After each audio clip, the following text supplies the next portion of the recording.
OPPO Reno series ഫോണുകളുടെ ഏറ്റവും വലിയ പ്രശ്നം ക്യാമറ ഡിപ്പാർട്ട്മെന്റിൽ കണ്ണും പൂട്ടി സജസ്റ്റ് ചെയ്യാൻ പറ്റുന്ന ഫോണുകളാണെങ്കിലും മറ്റ് ഡിപ്പാർട്ട്മെന്റുകളിൽ ചില വിട്ടുവീഴ്ചകൾ വരുത്താറുണ്ട്. എന്നാൽ ഇപ്പോൾ Reno ഇറക്കിയിരിക്കുന്ന ഈ ഒരു 14 സീരീസിലൂടെ ആ ഒരു ഒറ്റ പ്രശ്നം പരിഹരിച്ചിട്ടുണ്ടോ വിശദമായിട്ട് നോക്കാം. ഏതായാലും കാഴ്ചയിൽ പുതിയൊരു മാറ്റം വരുത്തിയിരിക്കുന്ന ഇവരുടെ പുതിയ വെൽവെറ്റ് ഗ്ലാസ് ഡിസൈൻ. ലൈറ്റ് അടിക്കുമ്പോൾ ഏകദേശം ഒരു ഫ്ലവർ പോലെയൊക്കെ വരുന്നുണ്ട്. മാറ്റ് ഫിനിഷ് ആണ് കൊടുത്തിരിക്കുന്നത്, കയ്യിൽ നിന്നും സ്ലിപ്പ് ആവാതിരിക്കാൻ. ചുറ്റുമുള്ള ഫ്രെയിമിൽ നോക്കിയാൽ നിങ്ങൾക്ക് ഒരുപാട് ആന്റണ ബാൻഡുകൾ കാണാം. നിങ്ങൾ ഒരു കാര്യം ശ്രദ്ധിച്ചു വെച്ചോ, എപ്പോഴൊക്കെ നിങ്ങൾ ആന്റണ ബാൻഡുകൾ ഫ്രെയിമിൽ കാണുന്നു അതിന്റെ അർത്ഥം മെറ്റാലിക് ഫ്രെയിം ആണ് എന്നാണ്. ഇതിനകത്ത് കൊടുത്തിരിക്കുന്നത് എയ്റോസ്പേസ് ഗ്രേഡ് ആയിട്ടുള്ള അലുമിനിയം ഫ്രെയിം ആണ്. ഈ ഒരു ഭംഗിയുള്ള ഡിസൈൻ പുറത്ത് കാണണമല്ലോ, അതിനുവേണ്ടി ബോക്സിനകത്ത് നിങ്ങൾക്കൊരു ട്രാൻസ്പെറന്റ്, ഒരു സെമി ട്രാൻസ്പെറന്റ് കേസ് ആണ് കൊടുത്തിരിക്കുന്നത്. ഇവൻ ആ ഗ്ലാസ് ഡിസൈൻ ക്യാമറയുടെ മുടിയുള്ളതുള്ള റിംഗിലും കൊടുത്തിട്ടുണ്ട്. ഒരു ഐസൊക്കെ പിടിച്ച പോലത്തെ ഒരു ഫീൽ. വളരെ സോഫ്റ്റ് ടച്ച്, എന്താ പറയുക, ഒരു സിൽക്കി ബാക്ക് ആണ് ഈ ഒരു ഫോണിൽ കൊടുത്തിരിക്കുന്നത്. ഭയങ്കര തിന്നാണ്. 7.42 മില്ലിമീറ്റർ മാത്രമേ ഉള്ളൂ. ചെറിയ സൈസുള്ള ഫോൺ പ്ലസ് വളരെ ചെറിയ സൈസുള്ള ബെസൽ. ഏകദേശം 1.6 മില്ലിമീറ്റർ മാത്രമാണ്. 4 സൈഡ്സും യൂണിഫോം ആണ്. അതുകൊണ്ട് തന്നെ ഏകദേശം 6.59 ഇഞ്ചിന്റെ ഒരു വലിയ ഡിസ്പ്ലേ ആണ് ഇതിനകത്ത് വന്നിരിക്കുന്നത്. ഇത് ഒരു LTPS ഡിസ്പ്ലേ ആണ്. അതായത് നിങ്ങൾക്ക് 120 Hz, 90 Hz, 60 Hz എന്ന് വേരിയബിൾ ആയിട്ട് റിഫ്രഷ് റേറ്റ് ആവും. അതിലുപരി 1.5K റെസൊല്യൂഷനുള്ള HDR10 സപ്പോർട്ട് ചെയ്യുന്ന ഒരു OLED ഡിസ്പ്ലേ ആണ് ഇതിന് കൊടുത്തിരിക്കുന്നത്. ഇൻഡോറിൽ നിങ്ങൾ ബ്രൈറ്റ്നസ് നോക്കി കഴിഞ്ഞാൽ 600 നിറ്റ്സ് ആണ് വരുന്നത്, വിച്ച് ഇസ് സഫിഷ്യന്റ്. ഇൻഡോർ യൂസിന് ഓക്കെ ആണ്. ബട്ട് ഔട്ട്ഡോറിൽ നിങ്ങൾ വരുന്ന സമയത്ത് അവിടെ 600 അല്ല, മറിച്ച് ഡയറക്റ്റ് സൺലൈറ്റിൽ നിങ്ങൾക്ക് 1200 നിറ്റ്സിന്റെ ബ്രൈറ്റ്നസ് വരുന്നുണ്ട്. സോ ഔട്ട്ഡോർ വിസിബിലിറ്റിക്ക് ആണെങ്കിലും പ്രശ്നമൊന്നുമില്ല. കയ്യിൽ ഡിവൈസ് പിടിക്കുന്ന സമയത്ത് നിങ്ങൾക്കൊരു ഡെൻസിറ്റി ഫീൽ ചെയ്യുന്നുണ്ട്. അതിന് 2 കാരണങ്ങളുണ്ട്. ഒന്ന്, ഇതിന്റെ ബിൽഡ് ക്വാളിറ്റിയാണ്. IP66, IP68, IP69 എന്നിങ്ങനെ 3 റേറ്റിംഗുകൾ കൊടുത്തിട്ടുണ്ട്. ബാക്കിൽ ഞാൻ വെൽവെറ്റ് ഗ്ലാസ് എന്ന് പറഞ്ഞു. ഫ്രണ്ടിൽ നിങ്ങൾക്ക് കോണിംഗ് ഗൊറില്ല ഗ്ലാസ് 7i ന്റെ പ്രൊട്ടക്ഷൻ ആണ് കൊടുത്തിരിക്കുന്നത്. ഇത് വെച്ച് നിങ്ങൾക്ക് അണ്ടർ വാട്ടർ ഫോട്ടോഗ്രാഫി വരെ നടത്താം. ഇനി വെള്ളത്തിനകത്ത് നോർമലി മുക്കുന്ന സമയത്ത് ആകെ എക്സ്പോസ്ഡ് ആയിട്ടിരിക്കുന്ന ഭാഗമാണ് ഈ താഴെ കാണുന്ന ചാർജിങ് പിൻ. അത് കൊറോഡ് ആവാതിരിക്കാൻ വേണ്ടി ഇതിനകത്ത് അവർ പ്ലാറ്റിനം കോട്ട് ചെയ്തിട്ടുണ്ട്. ആൻഡ് ഈ ഡെൻസിറ്റി വരാനുള്ള രണ്ടാമത്തെ കാരണം പറയുന്നതിന് മുന്നേ ഇപ്രാവശ്യം ഒരു മേജർ കാര്യം അഡ്രസ് ചെയ്തിട്ടുണ്ട്, which is performance. MediaTek Dimensity 8350 chipset ആണ്. ഒരു ഫോട്ടോഗ്രാഫി അല്ലെങ്കിൽ ക്യാമറ ഓറിയന്റഡ് സ്മാർട്ട് ഫോൺസിൽ കാണുന്നതാണ് പെർഫോമൻസ് ഒരു മെയിൻ കാര്യമായിരിക്കില്ല. പക്ഷേ ഈ ചിപ്സെറ്റ് ഏകദേശം 1.4 മില്യന്റെ AnTuTu സ്കോർ തരുന്നുണ്ട്. ആൻഡ് ഞെട്ടിപ്പിച്ച കാര്യം, ഇതിനകത്തുള്ള റാം അല്ലേ, അത് ഏറ്റവും ഫാസ്റ്റ് ആയിട്ടുള്ള LPDDR5X റാം ആണ് കൊടുത്തിരിക്കുന്നത്. നിങ്ങൾക്ക് 8GB ഉണ്ട്, 12GB ഉണ്ട്. ആൻഡ് സ്റ്റോറേജ് ടൈപ്പ് എൻ്റെ കയ്യിലുള്ള ഈ ഒരു 256GB വേരിയന്റ് ആണ്. ഇതിനകത്ത് UFS 3.1 ആണ്. ഞാൻ ഒരു കാര്യം ശ്രദ്ധിച്ചത്, ഈ ഒരു ചിപ്സെറ്റ് ഞാൻ AnTuTu സ്കോർ റൺ ചെയ്യുന്ന സമയത്ത് നല്ല പോലെ ഹീറ്റ് മാനേജ് ചെയ്യുന്നുണ്ട്. അതായത് ഏകദേശം 29-30 ആ ഒരു ഡിഗ്രിയിൽ സ്റ്റാർട്ട് ചെയ്തിട്ട് ഇതിൻ്റെ ടെമ്പറേച്ചർ വളരെ കുറവ് മാത്രമേ, ഏകദേശം 34 ഡിഗ്രി 35 ഡിഗ്രി വരെ മാത്രമേ റേസ് ആവുന്നുള്ളൂ. നല്ല പോലെ കൂളിംഗ് ഇതിൽ വർക്ക് ചെയ്യുന്നുണ്ട്. അതിനൊരു പേര് കൊടുത്തിട്ടുണ്ട്, അഡാപ്റ്റീവ് തെർമൽ കൺട്രോൾ അൽഗോരിതം എന്നൊക്കെ. ബട്ട് നിങ്ങളതൊന്നും കേട്ട് പേടിക്കേണ്ട, ജസ്റ്റ് ഇത്ര അറിഞ്ഞാൽ മതി. ഇത് ചൂടായി കഴിഞ്ഞാൽ ചൂടാവാതെ മെയിൻറ്റെയിൻ ചെയ്യാനുള്ള പരിപാടി ഇതിനകത്തുണ്ട്. പ്രാക്ടിക്കലി വർക്ക് ചെയ്യുന്നുണ്ട്. പ്ലസ് ടെസ്റ്റ് ചെയ്യാൻ വേണ്ടി ഞാൻ ഗെയിമിംഗ് ചെയ്ത് നോക്കി. COD മൊബൈൽ ഇതിനകത്ത് ഇൻസ്റ്റാൾ ചെയ്തു. ഹയസ്റ്റ് സെറ്റിംഗ് വെച്ച് കളിച്ച് നോക്കി.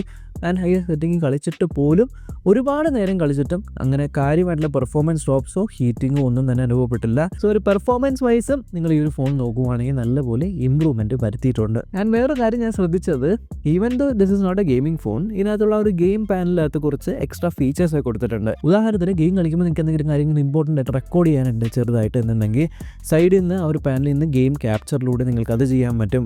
ലൈവ് സ്ക്രീൻഷോട്ടുകൾ, അതായത് ഒരു 3 സെക്കൻഡിൻ്റെ ആ ഒരു ആനിമേഷൻ, ഇപ്പോൾ എന്തെങ്കിലും ക്രിയേറ്റ് ഒക്കെ ഓപ്പൺ ചെയ്യുമ്പോൾ നിങ്ങൾക്ക് ഒരു സ്പെഷ്യൽ സാധനം കിട്ടിയെങ്കിൽ അതൊക്കെ കാണാനായിട്ടുള്ള ലൈവ് സ്ക്രീൻഷോട്ടൊക്കെ എടുക്കാനായിട്ട് പറ്റും. ആൻഡ് ഗെയിം കളിക്കുമ്പോൾ ബ്ലൂടൂത്ത് ഇയർഫോണൊക്കെ വെച്ചിട്ട് ഫുഡ് സ്റ്റെപ്പ് നല്ലപോലെ കേൾക്കാനായിട്ട് അത് ബൂസ്റ്റ് ചെയ്യുന്നുണ്ട്. പബ്ലിക് പ്ലേസുകളിൽ നിന്നൊക്കെ ഗെയിം ഓപ്പൺ ചെയ്യുമ്പോൾ ഒരു സ്റ്റാർട്ടപ്പ് സൗണ്ട് വരില്ലേ, അത് വരാതിരിക്കാനുള്ള സൈലന്റ് ലോഞ്ച് മോഡ് എന്നിങ്ങനെ ഗെയിമിങ്ങിന് വേണ്ടിയിട്ടുള്ള കുറച്ച് പരിപാടികളൊക്കെ ഇതിനകത്ത് കൊണ്ടുവന്നിട്ടുണ്ട്. ശരി, ആ ഒരു ഡെൻസിറ്റി വരാനുള്ള രണ്ടാമത്തെ കാരണം എന്ന് പറഞ്ഞാൽ ഈ കുഞ്ഞൻ ഫോണിൻ്റെ അകത്ത് നിങ്ങൾക്ക് 6000 mAh ബാറ്ററിയാണ് കൊടുത്തിരിക്കുന്നത്. 100% ഇത് ചാർജ് ആവാൻ കമ്പനി പറയുന്നത് 48 മിനിറ്റ് ആണ്. നിങ്ങൾക്ക് ഏകദേശം 1 മണിക്കൂറിന് താഴെ തന്നെ ഫുൾ ചാർജ് ചെയ്യാൻ പറ്റും. 80 വാട്ടിന്റെ fast charging, super VOOC charging ഇത് സപ്പോർട്ട് ചെയ്യുന്നുണ്ട്. ബോക്സിനകത്ത് നിങ്ങൾക്ക് ചാർജറും കിട്ടുന്നുണ്ട്, Type A to Type C കേബിളും കിട്ടുന്നുണ്ട്. കൂടാതെ സ്ക്രീനിലുള്ള സാധനങ്ങൾ സെർച്ച് ചെയ്യാനായിട്ട് താഴെ പ്രസ് ആൻഡ് ഹോൾഡ് ചെയ്ത് കഴിഞ്ഞാൽ നിങ്ങൾക്ക് സർക്കിൾ ടു സെർച്ചിന്റെ ഓപ്ഷൻ വരുന്നുണ്ട്. Power button press and hold ചെയ്ത് കഴിഞ്ഞാൽ ഗൂഗിൾ ജെമിനയും ഇൻറ്റഗ്രേറ്റഡ് ആണ്. ഇത് കൂടാതെ ColorOS 15 റൺ ചെയ്യുന്നത്. അതിൻ്റേതായിട്ടുള്ള കുറച്ച് പുതിയ പരിപാടികൾ വന്നിട്ടുണ്ട്. അതിൽ ഒന്നാമത്തെയാണ്, സ്ക്രീനിൽ നിങ്ങൾ 3 വിരൽ വെച്ച് ഇങ്ങനെ മുകളിലേക്ക് ആക്കി കഴിഞ്ഞാൽ ഒരു സ്ക്രീൻഷോട്ട് എടുത്തിട്ട് അത് മുകളിലേക്ക് കയറി പോകുന്നത് പോലെ കാണും. ഇത് നമ്മുടെ മൈൻഡ് സ്പേസ് ആണ്. ഈ മൈൻഡ് സ്പേസ് നിങ്ങൾ വേറെ എവിടെയെങ്കിലും കണ്ടായിരുന്നു എന്ന് ഓർമ്മയുണ്ടെങ്കിൽ കമൻറ്റ് ചെയ്യുക. എന്നാലും ഇതിൻ്റെ ഉദ്ദേശം സ്ക്രീനിൽ കാണുന്ന കാര്യങ്ങൾ AI ഉപയോഗിച്ച് സ്ക്രീൻഷോട്ട് പോലെ സേവ് ചെയ്ത് അതിൻ്റെ ഒരു സമ്മറി ഉണ്ടാക്കുക. ഇവൻ്റ് എന്തെങ്കിലും ആണ് കാണുന്നതെങ്കിൽ ഓട്ടോമാറ്റിക്കലി കലണ്ടറിൽ കൊണ്ട് ആഡ് ചെയ്യുക. ഇതൊക്കെ നിങ്ങൾ AI ഡിസൈൻ സ്പേസിനകത്ത് പോയി നോക്കിക്കഴിഞ്ഞാൽ വിശദമായിട്ട് ഓരോന്നും കാണാനായിട്ട് പറ്റുന്നുണ്ട്. അപ്പോൾ ആ ഒരു പരിപാടി ഉണ്ട്. അതേപോലെ ഫോണിൽ നിങ്ങൾ ഗൂഗിൾ മീറ്റ്, സ്കൈപ്പ്, ഇൻസ്റ്റാഗ്രാമിൽ കൂടെ കോൾ ചെയ്യുക, ടെലഗ്രാം, വാട്സാപ്പിൽ കൂടെ കോൾ ചെയ്യുന്ന സമയത്ത് ആ കോഡുകൾ റെക്കോർഡ് ചെയ്യാനും അത് ട്രാൻസ്ക്രിപ്റ്റ് ചെയ്യാനും സമ്മറൈസ് ചെയ്യാനൊക്കെ സഹായിക്കുന്ന വോയിസ് സ്ക്രൈബ് എന്ന് പറഞ്ഞൊരു AI ഫീച്ചർ ഇതിനകത്തുണ്ട്. നോർമലി കോൾ ചെയ്യുന്ന സമയത്ത് അത് ലൈവായിട്ട് ട്രാൻസ്ലേറ്റ് ചെയ്യുക, അതേപോലെ സമ്മറൈസ് ചെയ്യുക, ആ വക AI പരിപാടികളെല്ലാം നമ്മുടെ കോളർ അല്ലെങ്കിൽ ഡയലർ ആപ്ലിക്കേഷനകത്തുണ്ട്. പിന്നെ ഓപ്പോ ഫോണുകളിൽ നിന്ന് ഇപ്പോൾ ഐഫോണുകളും മാക്, വിൻഡോസിലൊക്കെ സെൻഡ് ചെയ്യാൻ കുറച്ചുകൂടെ എളുപ്പമാക്കാനായിട്ട് ഒരു O+ എന്ന് പറയുന്ന ഫീച്ചർ കൊണ്ടുവന്നുണ്ട്. വിച്ച് മീൻസ് ഇതിനകത്ത് നിങ്ങൾ O+ ചൂസ് ചെയ്യുക, നിങ്ങളുടെ ആ ഒരു ലാപ്ടോപ്പ് മാക് ആണെങ്കിൽ മാക്, ഐപാഡ്, ഐഫോണ്, വിൻഡോസിലൊക്കെ ആ ഒരു O+ൻ്റെ ആപ്ലിക്കേഷൻ ഉണ്ടെങ്കിൽ ഡയറക്റ്റായിട്ട് നിങ്ങൾക്ക് ഷെയർ ചെയ്യാനായിട്ട് പറ്റും. ഓക്കെ, സോ ഇനി നമ്മൾക്ക് ഇതിൻ്റെ മെയിൻ ആയിട്ടുള്ള സംഭവത്തിലേക്ക് വരാം, which is the camera system. 50MP hyper tone triple camera setup എന്നാണ് വിളിക്കുന്നത്. സോ എന്താണ് ഈ ഒരു hyper tone? Triple camera setup എന്ന് പറയുമ്പോൾ ബാക്കിലുള്ള 3 ക്യാമറയെ അല്ല അവർ ഉദ്ദേശിക്കുന്നത്. ബാക്കിലുള്ള പ്രൈമറി ക്യാമറ എന്ന് പറയുന്നത് 50 മെഗാപിക്സലിൻ്റെ സോണി IMX882 സെൻസറാണ്, ഒപ്റ്റിക്കൽ ഇമേജ് സ്റ്റെബിലൈസേഷനോട് കൂടിയിട്ട്. എന്താ ഈ കാണുന്നത് പോലെയാണ് നിങ്ങൾക്ക് ഇതിനകത്ത് ഫോട്ടോസ് എടുക്കാനായിട്ട് പറ്റുന്നത്. ഒബ്വിയസ്ലി ഒരു camera-centric ഫോണാണ്. സോ എന്താണോ നിങ്ങൾ അതിൽ നിന്ന് എക്സ്പെക്ട് ചെയ്യുന്നത് ആ ഒരു പെർഫോമൻസ് ഇവിടെ ഡെലിവർ ചെയ്യുന്നുണ്ട്. യാതൊരു കംപ്ലയിൻസും ഫോട്ടോഗ്രാഫി ഭാഗത്ത് എനിക്ക് പറയാനില്ല. ആൻഡ് ഓൾസോ വീഡിയോയുടെ കാര്യം വരുന്ന സമയത്ത് അവിടെയും നിങ്ങൾക്ക് 4K 60fps വീഡിയോസ് പ്രൈമറി ക്യാമറയിൽ ഷൂട്ട് ചെയ്യാനായിട്ട് പറ്റുന്നുണ്ട്. അത് സ്റ്റേബിൾ ആണ്, ഫ്രെയിം ഡ്രോപ്സ് ഒന്നും കാണുന്നില്ല, സ്മൂത്ത് ആയിട്ട് എടുക്കാനായിട്ട് പറ്റുന്നുണ്ട്, സാമ്പിൾ കാണുന്നത് പോലെ. ഇനി രണ്ടാമത്തെ കാര്യം എന്ന് പറയുന്നത് ഇതിനകത്തുള്ള ടെലിഫോട്ടോ ക്യാമറയാണ്. 3.5x ഒരു 50 മെഗാപിക്സൽ JN5 സെൻസറുള്ള ഒപ്റ്റിക്കൽ ഇമേജ് സ്റ്റെബിലൈസേഷനോട് കൂടിയിട്ടുള്ള ടെലിഫോട്ടോ ക്യാമറയാണ്. ഇതിനെ കൊണ്ട് നല്ല ടെലിഫോട്ടോ ഫോട്ടോസ് കിട്ടുന്നുണ്ട്.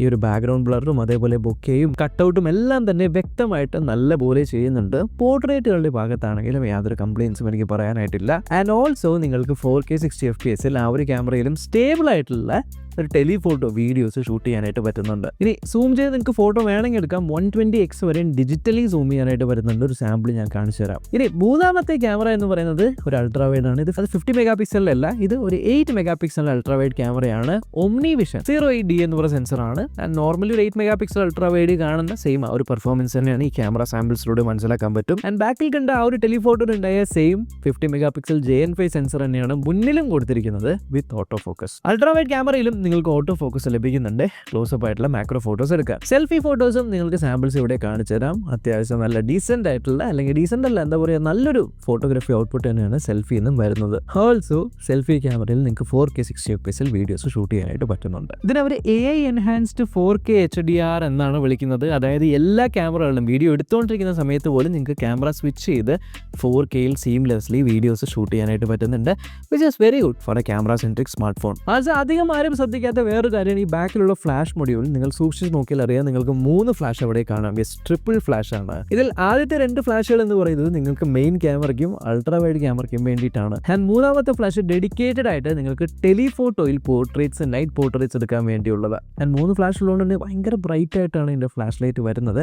നിങ്ങൾക്ക് 2 മോഡ് യൂസ് ചെയ്യാം. നൈറ്റിൽ ഫോട്ടോ എടുക്കുമ്പോൾ ഫ്ലാഷ് മോഡാണ് ഓണാക്കുന്നതെങ്കിൽ ഫ്ലാഷ് അടിക്കുന്നു, ഫോട്ടോ എടുക്കുന്നു. എന്നാൽ ഫിൽ ലൈറ്റ് ആണ് ഓണാക്കുന്നതെങ്കിൽ ആ ഒരു സോഫ്റ്റ് ലൈറ്റ് ഒക്കെ, ഒരു സോഫ്റ്റ് ബോക്സ് ഒക്കെ വെച്ച പോലത്തെ ഒരു ഫീലാണ് നിങ്ങൾക്ക് കിട്ടുന്നത്. നല്ല നൈറ്റ് ടൈമിലുള്ള ഒരു പോർട്രേറ്റ്, ഒരു 3D പോലെയൊക്കെ തോന്നിക്കുന്ന പോർട്രേറ്റ് ഫോട്ടോസ് എടുക്കാൻ. ആൻഡ് ഗ്രൂപ്പായിട്ട് ഫോട്ടോ എടുക്കുന്ന സമയത്ത് ആരെങ്കിലും ഒക്കെ കണ്ണടച്ചിട്ടുണ്ട് എന്നുണ്ടെങ്കിൽ നിങ്ങൾക്ക് അയാളുടെ പഴയ ഫോട്ടോസ് ഒക്കെ ഉണ്ടെങ്കിൽ അതിൽ നിന്ന് ബെസ്റ്റ് ആയിട്ടുള്ള ഫേസ് ചൂസ് ചെയ്ത് നിങ്ങൾക്ക് റീപ്ലേസ് ചെയ്യാനായിട്ട് പറ്റും. എടുത്ത ഫോട്ടോയുടെ ഫ്രെയിമിംഗ് ശരിയില്ല എന്നുണ്ടെങ്കിൽ AI ഉപയോഗിച്ച് റീഫ്രെയിം ചെയ്യാൻ പറ്റും. ബ്ലർ ആയി പോയെങ്കിൽ AI യൂസ് ചെയ്ത് അൺബ്ലർ ചെയ്യാം. അൺവാണ്ടഡ് ആയിട്ടുള്ള സാധനങ്ങൾ AI യൂസ് ചെയ്ത് ജനറേറ്റീവ് ഫില്ലിലൂടെ ഇറേസ് ചെയ്യാം. റിഫ്ലക്ഷൻസ് എല്ലാം ഫോട്ടോസിൽ നിന്നും റിമൂവ് ചെയ്യാം. ഈവൻ നിങ്ങൾക്ക് ഓൾറെഡി ഒരു സ്റ്റൈൽ ഇഷ്ടപ്പെട്ടുവെങ്കിൽ ആ ഒരു സ്റ്റൈൽ നിങ്ങൾക്ക് ട്രാൻസ്ഫറും ചെയ്യാം. എൻ്റെ കയ്യിലുള്ള ഈ phone 8GB RAM and 256GB variant ആണ്. സിം ടൂൾ ബോക്സിനകത്തുണ്ട്. സിം ടൂൾ നമ്മൾ ഓപ്പൺ ആക്കി കഴിഞ്ഞാൽ അറിയാം 2 ഡ്യുവൽ നാനോ സിം ആണ് ഇടാൻ പറ്റുന്നത്. അല്ലെങ്കിൽ നിങ്ങൾക്കൊരു സിം ഇടാനുള്ള ഓപ്ഷനും ഉണ്ട്. മുകളിലും താഴെയായിട്ട് നിങ്ങൾക്ക് 2 അതായത് ഡ്യുവൽ സ്പീക്കേഴ്സ് ലഭിക്കുന്നുണ്ട്. സ്പീക്കർ ഔട്ട്പുട്ട് കേട്ട് നോക്കാം.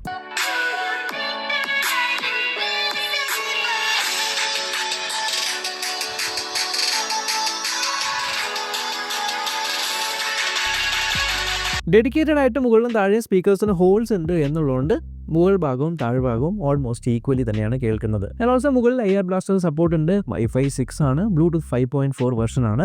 NFC-യുടെ സപ്പോർട്ട് ഞാൻ ഇതിനകത്ത് കണ്ടില്ല. ആൻഡ് സ്ക്രീനിന്റെ താഴെയായിട്ട് നിങ്ങൾക്ക് in display finger print scanner കാണാം. അത്യാവശ്യം ഫാസ്റ്റും ആണ്. പ്ലസ് ടൈപ്പ് ചെയ്യുന്ന സമയത്ത്, ഗെയിം കളിക്കുന്ന സമയത്തൊക്കെ ഹാപ്റ്റിക്സ് നല്ലതാണ്. X ആക്സിസ് ലീനിയർ മോട്ടർ ഉണ്ട്. സോ ഒരു പ്രീമിയം ഹാപ്റ്റിക്സ് ലഭിക്കുന്നുണ്ട്. സോഫ്റ്റ്വെയർ വൈസ് ColorOS 15 ആണെന്ന് പറഞ്ഞു. 3 കൊല്ലത്തെ സോഫ്റ്റ്വെയർ അപ്ഡേറ്റ്സും 4 കൊല്ലത്തെ സെക്യൂരിറ്റി അപ്ഡേറ്റ്സ് ആണ് വരുന്നത്. ബൈ ഡിഫോൾട്ട് ഓൺ ആക്കുന്ന സമയത്ത് നിങ്ങൾക്ക് കുറച്ചധികം തേർഡ് പാർട്ടി ആപ്ലിക്കേഷൻസ് കാണാൻ കാണാനായിട്ട് പറ്റും. സോ അതൊക്കെ ഒന്ന് കുത്തിയിരുന്ന് അൺഇൻസ്റ്റാൾ ചെയ്ത് കഴിഞ്ഞാൽ കുറച്ചുകൂടി ക്ലീൻ ആയിട്ടുള്ള എക്സ്പീരിയൻസ് വരും. ബട്ട് നോർമലി നിങ്ങൾ ഉപയോഗിക്കുന്ന സമയത്ത് ആപ്പ് ഓപ്പൺ ചെയ്യുക, ക്ലോസ് ചെയ്യുക, ആനിമേഷൻസ് എല്ലാം തന്നെ ഭയങ്കര ബട്ടർ സ്മൂത്താണ്. യൂസ് ചെയ്യുന്ന സമയത്തൊക്കെ ചെറിയ സബ്റ്റിലായിട്ടുള്ള ഹാപ്റ്റിക്സ് അവിടെ ഇവിടെ കൊടുക്കുന്നു. സ്ലൈഡ് ചെയ്യുമ്പോൾ മുകളിൽ പോയി തട്ടി കഴിയുമ്പോൾ ഒരു ഹാപ്റ്റിക്സ്. സോ ടോട്ടലി യൂസ് ചെയ്യാനായിട്ട് നല്ലൊരു ഫീൽ ഉണ്ട്. ആ ഒരു ബ്ലോട്ട് വൈസ് മാത്രം നിങ്ങൾ അൺഇൻസ്റ്റാൾ ചെയ്ത് കളയാൻ മറക്കണ്ട. ഇനി ഓപ്പോ റെനോ സീരീസ് ആണെന്നുള്ളതുകൊണ്ട് ലേശം പ്രീമിയം പ്രൈസ് പോയിന്റിലായിരിക്കും വരുന്നത്. എനിക്ക് കറക്റ്റ് പ്രൈസ് അറിയില്ല, ബട്ട് എക്സ്പെക്റ്റഡ് പ്രൈസിംഗ് എന്ന് പറയുന്നത് ഇതിൻ്റെ ബേസ് വേരിയൻറ്റിന് 39,999 റുപ്പീസിനായിരിക്കും സ്റ്റാർട്ടിംഗ് എന്നാണ്.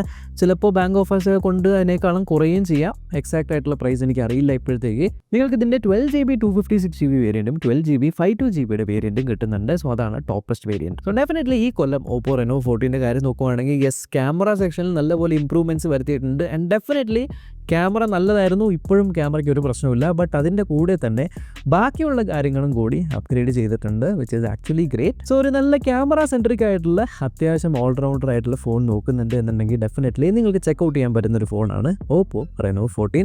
കൂടുതൽ ഡീറ്റെയിൽസോ സംശയങ്ങൾ എന്തെങ്കിലും ഉണ്ടെങ്കിൽ കമൻറ്റിലൂടെ അറിയിക്കുക. ആൻഡ് ചാനൽ ആദ്യമായിട്ടാണെന്നുണ്ടെങ്കിൽ സബ്സ്ക്രൈബ് ചെയ്യാൻ മറക്കണ്ട. Until next time, by.